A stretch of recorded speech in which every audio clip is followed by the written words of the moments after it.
La última clase hablamos que hay 3 niveles de Teshuvah principalmente. 4, pero vamos a hablar de 3. El primer nivel es en el que Hashem le dice al pueblo de Israel, ¿quieren hacer Teshuvah? Hagan Teshuvah, hagan todo su esfuerzo para mejorar, para concientizar, para cambiar el error que hicieron. Lo que les falte yo se los completo. Pero ustedes tienen que dar todo, decís. El pueblo de Israel le dice a Hashem, no, tú despiértanos. Tú despiértanos el interés de hacer Teshuvah. Tú inspíranos. Tu luz que me haga reflexionar y pensar que un día me paro de la cama y que ese día sienta ganas de acercarme a ti por una inspiración divina. Y Hashem le dice al pueblo de Israel, no, vamos a hacer, ni yo voy a hacer todo, ni tú vas a hacer todo. Tú pídeme, tú por lo menos haz un esfuerzo, pídeme que quieres hacer Teshuvah y yo te doy la inspiración, pero con la condición que tú tengas estas ganas, no que me lo dejes todo a mí. Mucha gente dice, yo sí voy a hacer Teshuvah el día que Hashem me inspire. Entonces dice, por lo menos pídeme. Ese es el intermedio. Ahora, hay un midrash, a mí me parece uno de los midrashim más impresionantes que hay, que dice así,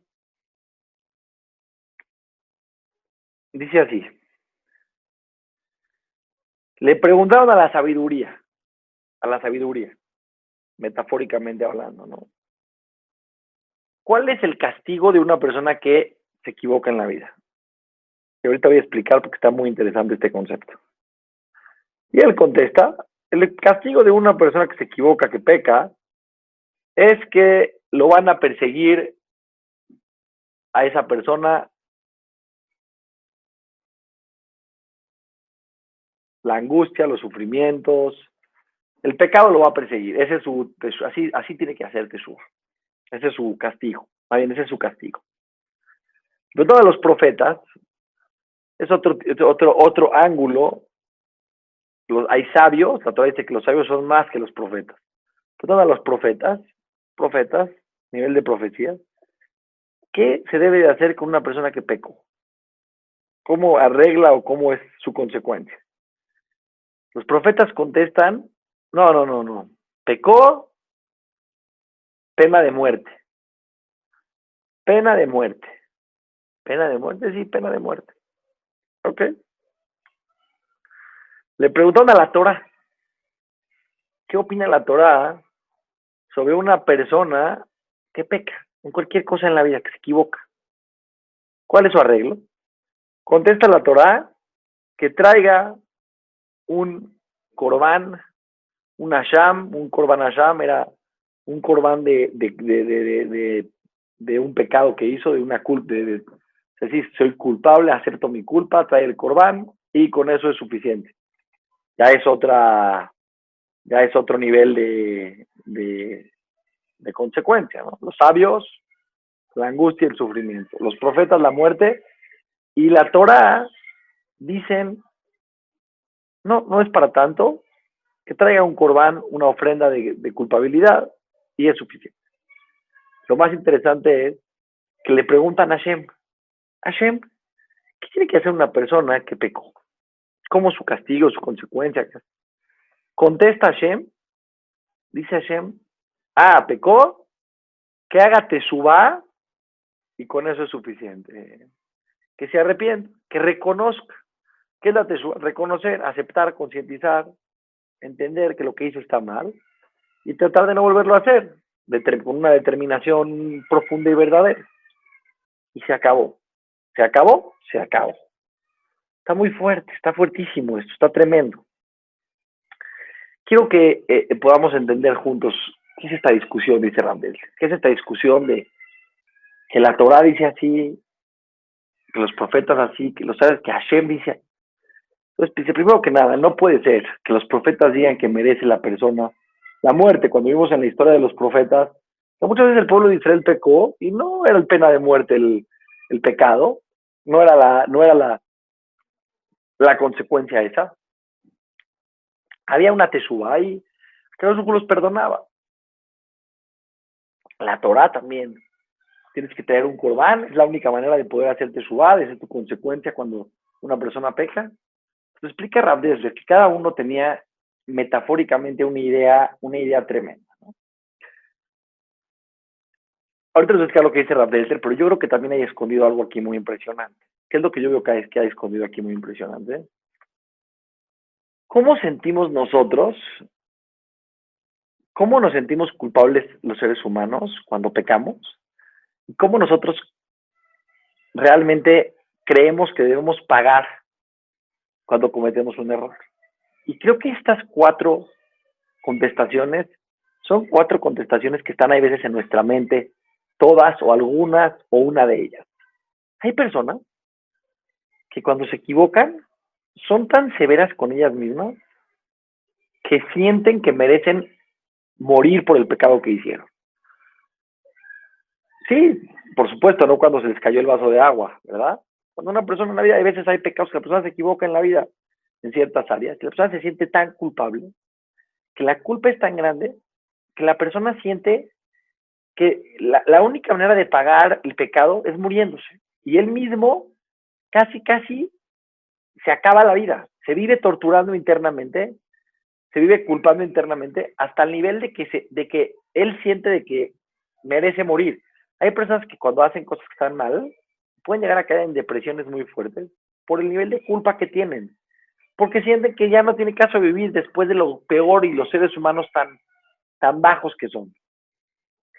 Existe otro tipo de personas, que no son tan, tan, tan severos, tan extremistas, pero son personas que sí se angustian, sí sufren, sí se torturan, no al nivel de que merecen morir, pero viven torturándose. Y soy lo peor, y no valgo nada, y tienen ansiedad, y me van a cachar, y ya mi vida no tiene sentido, y yo no valgo.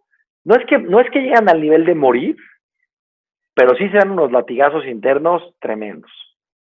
Entonces la persona llega a un nivel de tortura, donde es lo que dice lo que dice lo que dice la sabiduría, ¿no? Lo va a perseguir el sufrimiento, porque él mismo se va a torturar a él mismo.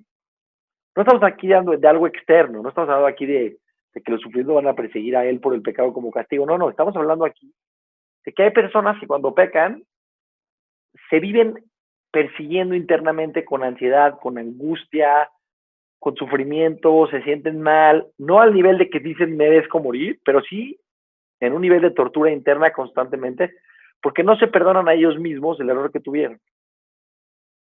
Existe otro nivel, que es la Torah, es una perspectiva nada más, que dice, ok, tengo que hacer algo para arreglar esto, tengo que traer algo, tengo que aceptar mi error y traer una ofrenda, quiero arreglarlo de alguna manera, el error que tuve. Sienten que si no hacen algo para poder arreglarlo, algo reparador, no van a poder sentirse tranquilos con ellos mismos, ¿no? O sea, es un decir, ¿no? O sea, a una persona le hizo mucho daño, le doy un regalo, le doy un dinero, hago algo por él, tengo que hacer algo por él para reparar el daño que yo hice. Y sienten que si no hay esa reparación, que es una reparación, o sea, es el corbán, que traían o sea, que la Torah dice, traes un corbán, traes algo, das algo a cambio, y es una emoción, un sentimiento de que ya, por lo menos estoy aceptando mi error y te estoy trayendo esto para poder corregir y reparar lo que hice mal. Y le preguntaron a Hashem, ¿no? Le preguntaron a Hashem, ¿cómo se repara un error? Entonces viene Hashem Itbaraj y dice, y voy a explicar ahorita este tema, ¿no? Por supuesto que parte de una teshuvá verdadera y profunda, tiene que haber una sensación incómoda, tiene que haber un sentimiento de arrepentimiento, tiene que haber un poco de sufrimiento y de angustia por el error que tuve. Pero no estamos hablando aquí, porque vean cómo dice, esto está muy interesante, está muy interesante poder analizar las palabras que dice el Midrash de manera exacta. Dice el Midrash, Hataim Tibdofra, cuando según la sabiduría, lo van a perseguir los sufrimientos. Según los profetas, se va a morir. Según los sabios de la Torah, tiene que tener un corbán y reconocer su error. Ahora, en estos tres casos, por supuesto que en una teshuvá verdadera y profunda, tiene que haber un sentimiento de culpa. No puede ser que exista una teshuvá sin culpa, porque si no habría culpa, pues no es teshuvá, ¿no? O sea, si no hay un arrepentimiento profundo de lo que hiciste, y ese arrepentimiento puede llegar a venir con un poquito de angustia, puede llegar a venir con un poquito de sentimiento de chin, ¿por qué lo hice? Son emociones que no nos gustan, pero lo que dice la sabiduría es que hay un tipo de personas que piensan que tienen que perseguirlos el sufrimiento. No que un día, no que fue una reflexión de una semana, sino que viven en una tortura interna constante. Según los profetas, hay personas que piensan que pecar es morir. No hay otra manera de corregir más que muriendo. Y hay otras personas que piensan, bueno, tengo que reparar. Y hasta que no reparo, no corrijo. No estoy hablando que no hay que reparar cuando una persona puede reparar, sino de pensar que tengo que traer algo yo para contrarrestar el error que tuve. Y todas estas tres posiciones de cómo una persona se arrepiente de cualquier cosa que se equivocó en la vida, tienen, por supuesto, que una verdad profunda, que es parte de un proceso honesto de una persona que quiere realmente cambiar, reparar, está angustiado, está sufriendo, está arrepentido, muy bien. Pero le preguntaron a Hashem, ¿cómo se arregla un pecado? Pues Akadosh Baruj Hu dijo, a que hagan teshuvá y se acabó. Por supuesto, que hagan teshuvá de manera profunda y verdadera, pero aquí explica Rab Dessler la diferencia que hay entre estas posturas según la clase pasada. Él dice, las posturas de traer un corbán o de las posturas de sentir que la persona merece morir, explica Rab Dessler, que no es morirse de manera literal, sino que es matar el deseo, que es matar esa emoción que él tenía negativa, que es anular por completo, que no le quede nada de esa sensación de ganas de hacer lo que hizo antes, ¿no?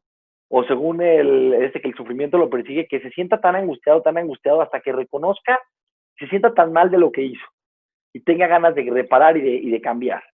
Estas tres ideas son tres ideas de una teshuvá que viene de la persona de manera completa. Obviamente, y lo digo aquí claramente, aún según como lo está explicando Rabdés, pero como lo expliqué yo en el aspecto de cuál es la postura de las personas, también cuando decimos que una persona tiene que matar el deseo o tiene que tener un cierto nivel de arrepentimiento profundo y ganas de reparar, tienen que tener un equilibrio y tienen que tener un límite.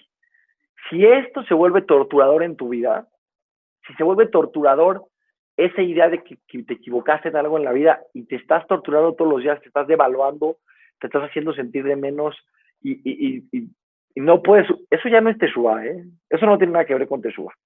La teshuvá es cuando tiene que ver con un cambio, con una mejora, no con una tortura. En ese proceso del cambio tiene que haber una conciencia, ¿no? Si el niño se equivocó y rompió un vidrio, tiene que saber que pues, es peligroso, tiene que saber que pudo haber dañado y tiene que sentirse mal. No pasa nada, tiene que sentirse mal, es bueno, es positivo que por un momento se sienta mal y se sienta angustiado y se sienta eh, preocupado, pero no puede mantenerse así 6 meses. Eso ya no es una teshuvá, eso ya es una tortura. Kadosh Baruj Hu viene y dice, y es la teshuvá que hacemos, dice, bueno, si tú te quieres acercar, yo te agarro y te jalo. No que no tiene que haber un sentimiento profundo, pero como que una persona dice, bueno, ¿y qué pasa si yo me quiero arrepentir de algo que hice mal en mi vida y no siento y no hice esa teshuvá completa de mi parte? Dice así, no te preocupes, mientras tú tengas ganas de cambiar y de mejorar y sea unas ganas auténticas, aunque no llegues a esos niveles de tortura interna ni siquiera de 5 minutos, aunque no llegues a esos niveles de arrepentimiento y de conciencia profunda de decir me equivoqué, aunque no llegues al nivel de traerme un corbán, ya sea cual sea la explicación de un corbán, de una ofrenda, de darme algo, si tú realmente quieres cambiar, dice Hashem, yo te acepto. Y esto es la bondad tan grande que tiene Hashem con las personas. Nosotros percibimos a un Dios mucho más severo de lo misericordioso que es Akadosh Baruj Hu con las personas. Somos mucho más severos nosotros con nosotros mismos que lo que Akadosh Baruj Hu está esperando de nosotros. Por supuesto que si una persona puede hacer un proceso sano, equilibrado, de un arrepentimiento profundo y verdadero, que lo haga. Pero quiero que entienda nada más el nivel de bondad de Hashem con la persona, que si te arrepientes y lo dejas de hacer, Si te arrepientes y lo intentas dejar de hacer, porque pues dejarlo de hacer a veces es como, por supuesto que tiene un nivel de determinación, no es un juego, ¿no? Me arrepiento y es que le pegué al otro, no me robé el dinero de mis empleados la semana pasada, me arrepiento y este van a se vuelvo a robar. No es un arrepentimiento verdadero y profundo. Tiene que haber unas ganas de arrepentimiento, ganas de cambiar, ganas de mejorar, auténticas y profundas y verdaderas. Si no existen estas ganas verdaderas y profundas, no empezamos a hablar. Pero dice Hashem, es esa forma de corregir un error en la vida, ¿no? La forma de corregir un error no es en la tortura y el sufrimiento. Entiendo, hay pecados y hay pecados, pero hay una forma de torturarse internamente que ya no es reparativa. Esa no es la manera de afrontar la vida. Y la gente piensa que sí. Y la gente no, a veces pasan mucho tiempo la persona torturándose a él mismo. A ver, Javi, tenemos tanto ego que no podemos aceptar nuestros propios errores. ¿Cuántas personas vivimos torturándonos todos los días por cualquier error que hacemos? Buscamos algún pretexto para sentirnos culpables, para sentirnos malos, para devaluarnos. No es el camino de la Torá. Akadosh Baruj Hu quiere una reflexión que te ayude a cambiar. No quiere un pensamiento de tortura y de sufrimiento interno y la persona siente que está haciendo bien, ¿no? O sea, la persona siente que está haciendo bien. Ni siquiera la opinión de los profetas o de la Torá o de los sabios era llegar a un tema de una tortura por tortura. Era llegar a un tema de estar sintiendo que lo que hice está pésimo, pero para cambiar. Pero, ¿qué pasa? Yo creo que muchos de nosotros y muchos de los seres humanos viven una vida donde sienten que es mitzvah sufrir, donde sienten que es mitzvah buscar un pretexto para sentirse culpable. Akadosh Baruj Hu dice, y lo dice de manera clara, ¿cuál es la manera de solucionar un error? No le quieres creer al Midrash, no le quieres creer a Hashem, te quieres quedar con tu postura de vivir culpándote todo el tiempo, sé severo, pero tiene que ver con tu soberbia, tiene que ver con una soberbia tremenda de sentir que tú no puedes equivocarte. Tu humanidad, tú no la reconoces, pero Hashem sí la reconoce. Y Hashem dice que te vas a equivocar, te vas a equivocar. El Hazonish decía que un ser humano es aquel que se equivoca más de lo que acierta en la vida. Un ser humano es el que se equivoca más de lo que acierta en la vida. Si te equivocas más de lo que eres humano, si aciertas más de lo que te equivocas, no sé de qué planeta eres. Dice acá, ¿cuál es la forma de corregir un error? Reflexionando, y no es poca cosa, ¿eh? Hay muchas personas que pasan toda su vida sin darse cuenta de sus errores, sin reflexionar que se equivocaron, sin aceptar que se equivocaron y queriendo cambiar. No es poca cosa, dice Hashem. Si tú tienes esas ganas internas, esa parte donde el pueblo de Israel se pone de acuerdo con Dios. El pueblo de Israel dice ya, tú todo. Y Hashem dice, no, ustedes todo. Y llegan a un acuerdo. Dice Hashem, reconoce que te equivocaste y ten la voluntad y la determinación de que quieres cambiar. Y ya con eso, y ya te tienes que dejar de torturar. Sí, te tienes que dejar de torturar y de sufrir internamente. Obviamente, puedes hacer ese reconocimiento de una teshuva. Pero vean qué bondadoso es Hashem. Quiero terminar nada más con una idea interesante de la Torah. Está impresionante esta idea. No es un permiso para nadie para pecar, pero sí es una idea interesante para reflexionar en esos sentimientos, en esos momentos que nos sentimos tan culpables en la vida, que nos sentimos tan angustiados por las cosas que hacemos mal. No hay que ser tan duros. No hay que ser tan duros con nosotros mismos porque Hashem quiere un cambio, no quiere una tortura. Si tú sufres en tu vida y sientes que eso es mitzvah, o sea, sientes que si sufres estás reparando, olvídalo, no es lo que Dios quiere. Que en el primer momento que reflexionas te vas a sentir un poco mal, está bien, eso es lo normal, es lógico. Que eso se mantenga y que eso sea una forma de vivir, no es el objetivo. Cuando Caín mata a su hermano Abel, primero que nada, cuando Caín no le trae la ofrenda a Dios de sus frutas buenas, sino de frutas que te vas a perder, y le dice Dios, no te recibí tu corbán, pero trae frutas buenas y ya, hazte Shuvá ya. Y va Caín y mata a Abel. O sea, no nada más no trajo frutas, mató a su hermano, el primer asesinato de la historia de la humanidad. Vino así y le dijo, ¿dónde está tu hermano? Dice la Torah que Caín era profeta, no sabía que Dios sabía que lo acababa de matar a su hermano. Claro, pues ¿por qué Dios le pregunta? Dice la Torah porque Dios estaba esperando que Caín diga, me equivoqué, y Dios lo hubiera perdonado. Dios lo hubiera perdonado. No estoy aquí dando permiso de matar, pero quiero que entienda nada más que en la Torah hay un acontecimiento histórico documentado que un ser humano, el hijo de Adán Arishon, mató a su hermano y Dios le dio la oportunidad. Caín le contestó, soy su cuidador, no quiso hacer teshuva. Pero acá su te da la opción. Reflexiona, sé consciente de las cosas que haces mal, y no puedes ser de todas, pero por menos de algunas, y trata de cambiar. Y no es poca cosa, ya Kadosh Baruj Hu, cuando tú tienes ese ímpetu, esas ganas de acercarte a Kadosh Baruj Hu, ya no hay más mitzvah de hacerte sufrir todo el tiempo. Ojalá hayan podido entender este concepto muy interesante y muy profundo. Seguimos con estos temas increíbles, preparándonos para Rosh Hashanah y para los Yamim Noraim. Gracias a todos por su tiempo.